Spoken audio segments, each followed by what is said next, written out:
Bukayo Saka, l'indestructible. La French Connection toujours là. Unai Emery, le voyageur. Alex Ferguson, l'inégalable. Justin Kluivert, l'héritier, les amis. Voici mes 5 infos Première Ligue du week-end. Bukayo Saka, l'indestructible.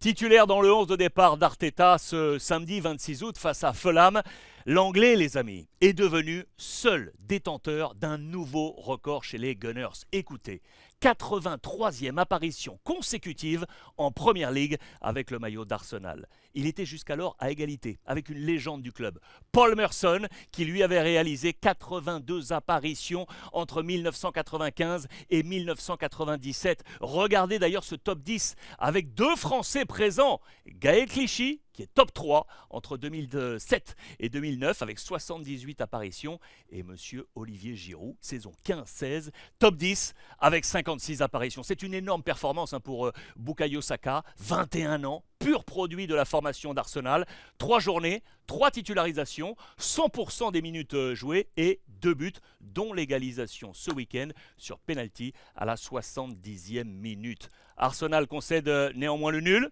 2-2 face à Fulham. Arsenal qui accueillera Manchester United dimanche prochain. La French Connection est toujours là, les amis. J'adore cette stat. Cela part de là. Regardez, alors ce week-end, en Première Ligue, nul de Brentford face à Crystal Palace. 1 but partout. Le buteur de Brentford, c'est lui, Kevin Schad, jeune Allemand de 21 ans, acheté définitivement à Fribourg en Bundesliga cet été pour 25 millions d'euros après un prépayant de 6 mois. Ce but fait de lui le 40e buteur allemand dans l'histoire de la Première Ligue. Et regardez ce tableau, l'Allemagne devient ainsi la 15e nation représentée au nombre de buteurs en Première Ligue. Logiquement, l'Angleterre est en tête de ce tableau avec 883 buteurs dans l'histoire de la Première Ligue.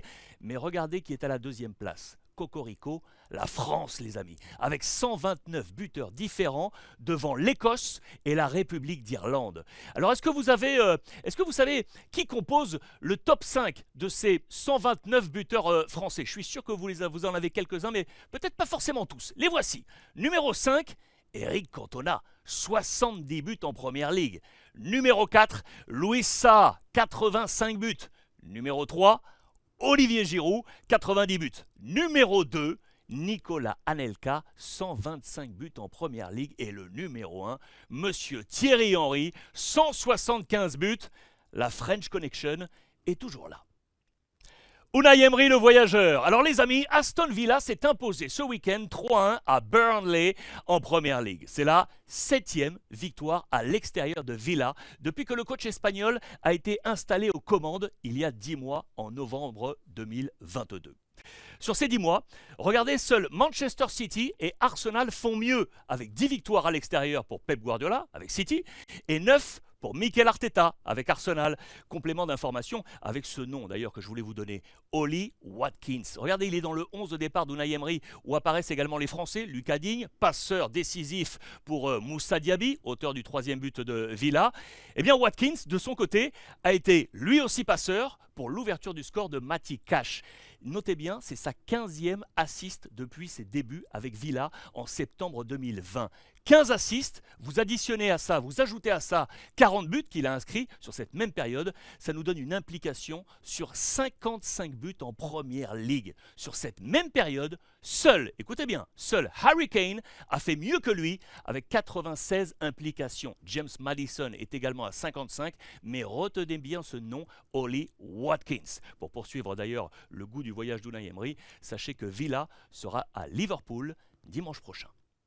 Alex Ferguson, l'inégalable. Les amis, Manchester United s'est imposé 3-2 face à Nottingham Forest ce week-end. 3 buts signés Eriksen, Casemiro et Bruno Fernandes. Alors les 3 milieux de terrain de ce 11 de départ de Ten Hag. L'attaque ne marque pas, les amis. Je vous ai ciblé ça pour vous montrer vraiment que c'est le milieu de terrain qui marque pas les attaquants. Alors vous me direz, peu importe qui marque, l'important étant de marquer, ok. Mais c'est tout de même intéressant car cela vient souligner la baisse de la force offensive de Manchester United depuis des années maintenant. Regardez ce comparatif produit dans les colonnes du Sun ce week-end. Eh bien, depuis que Sir Alex Ferguson est parti, c'était en 2013 déjà, Manchester United n'a plus la même force offensive.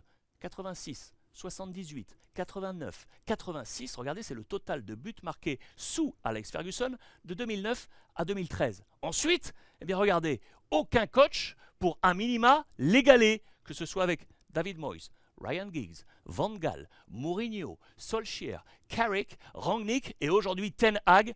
Personne. 58 buts la saison passée pour United.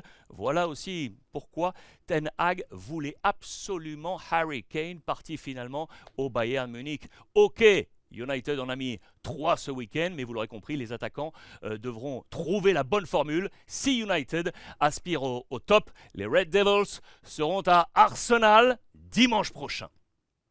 Justin Kluivert, l'héritier. Les amis, j'adore, j'aime bien ces histoires-là, ces histoires de famille. Ce samedi 26 août, Bournemouth accueillait Tottenham. Et voici le 11 de départ du coach, l'Espagnol Andoni Iraola, avec son numéro 19, titulaire, cerclé là, vous le voyez, Justin Kluivert. C'était sa première titularisation en Première Ligue depuis son transfert cet été en provenance de l'AS Roma pour 11,2 millions d'euros. Eh bien, cette première titularisation résonne fort, car il y a 19 ans, quasiment jour pour jour, à 2 jours près, le 28 août 2004, c'est son père, les amis, c'est son papa, Patrick Kluivert, qui honorait sa première titularisation en Première Ligue, lui, sous le maillot de Newcastle. Il arrivait alors libre de Barcelone après 6 saisons passées en Catalogne. Justin Kluivert a, lui, aujourd'hui 24 ans. C'est une année charnière pour lui, pour peut-être passer un vrai cut, formé à l'Ajax comme papa, passer ensuite par l'AS Roma, Leipzig, l'OGC Nice, ici en France, Valence en Espagne et enfin donc Bournemouth. C'est à lui de jouer désormais. Prochain rendez-vous, samedi prochain, sur la pelouse de Brentford.